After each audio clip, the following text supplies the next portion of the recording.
Welcome back to Bespoke Addict. I'm just about to, I'm going to be cleaning with alcohol these fabulous 1930s, 1940s Gillies, the Peel & Co Bespoke. And they do have red rot, which I discussed yesterday, but I need to clean them thoroughly. And inside, I don't know if the camera can pick up, but there's white powdery residue. It looks a bit like talcum powder. It's mold spores. They're not smelly or damp, but they've not been, these have been decades, and they've had the trees in, and there is some evidence of, that looks like some kind of mold. So I'm going to clean the trees with alcohol too. So there's nothing more to it.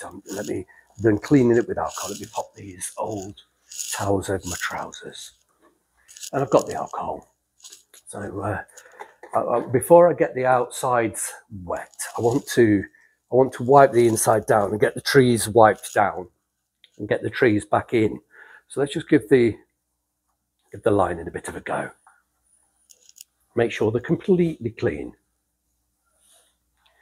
Anything. These have not been on anybody's feet since, I believe, probably the 1950s, possibly 60s.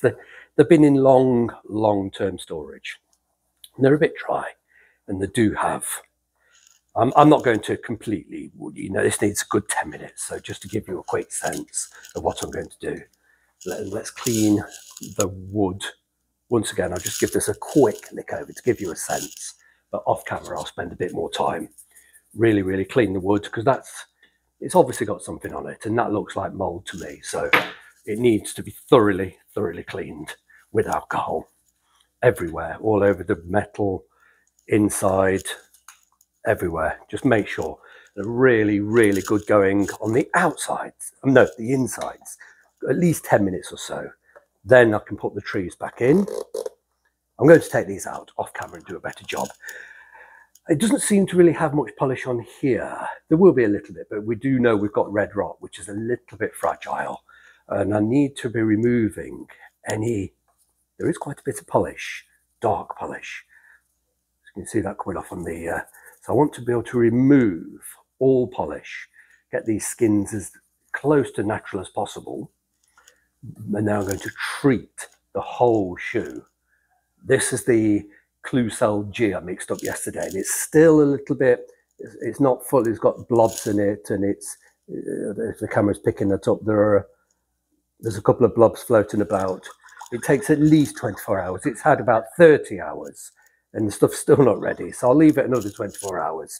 It has to be fully dissolved. And I might decide it's a little bit thick and put just a few little splashes of alcohol in there, just to thin it down. I'll test it on an old bag, which I know has red rot. And there we go. I won't be testing it on these, that's for sure. So, but yeah, I just want to get the polish down to bare skin, just with neat isopropyl alcohol. Methylated spirit works just fine. Denatured alcohol works fine. And you can buy specialist polish removers. I tend to not bother. They're very good, but given the amount I get through, I'll get through a jar this size, I think that's 2.5 litres. I'll get through that in a month. And you tend to be buying little bottles of specialist cleaner for 20 odd pounds, and that, honestly, truly, I'd get through several of those in a month. So I just, shoemakers generally use big bottles of isopropyl alcohol. But if most people bought one of these, or even the 5 litre, they'd have it for 20 years and they still wouldn't get through it. Just given the amount I use. But other cleaners do work fine. But yeah, I'll probably spend half an hour in total. Just, there's still lots on there, but I don't want to keep going too much. I'll rub it, see what's on the pad, let it dry, which takes about 10 minutes for it to evaporate. Then you can go back and go again, because certain areas, like there and there, will already be completely clear of the polish. But whilst it's totally wet, you can't really tell. But as it dries, you get the lighter bits. But I just need them to be completely clear of polish. And then I'll stabilise the skin. Now, when I'm happy with the skin stabilised, I need to unpick some of this stitching, repair any damage, restitch. I need to get these ridiculous stick-on heels which have gone hard. It's turned to like biscuit, really. There's a piece, look, just snapped off. But underneath, the original soles and heels have been in perfect condition.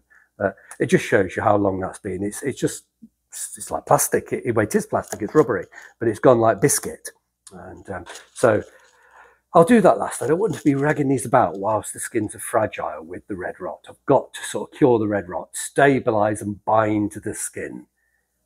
But I'm not going to do any more on camera because this is a very repetitive process. I need to pull those trees out, make a much more thorough job of cleaning thoroughly the lining and the trees, pop them back in.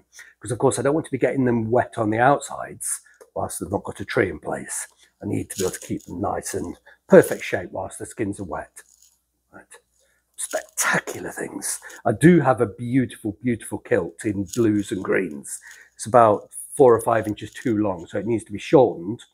But I don't have a sporran, I don't have the correct socks, a waistcoat, or a Highland dress jacket. So, I now have the most amazing, probably one of the most amazing pair of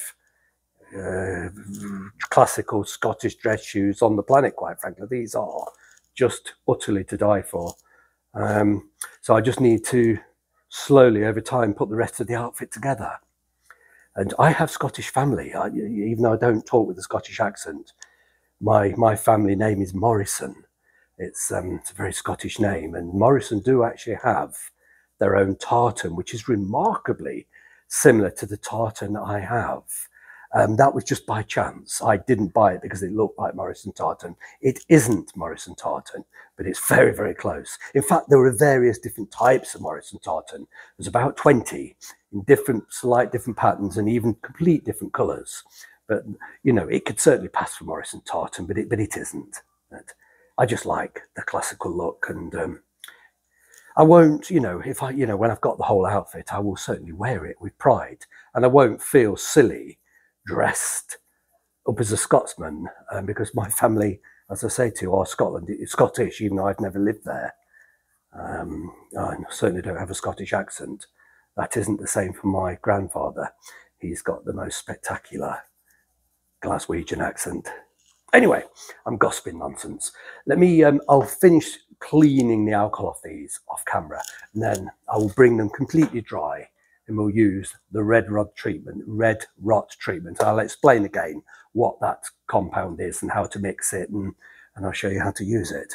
And it's very successful. It does work, and there's not actually that much to it. It's just a frightening prospect dealing with red rot. Right? It's perfectly salvageable, and you'll never know it was there. And this will not leave any residue behind on the skin. It won't change the colour of those skins.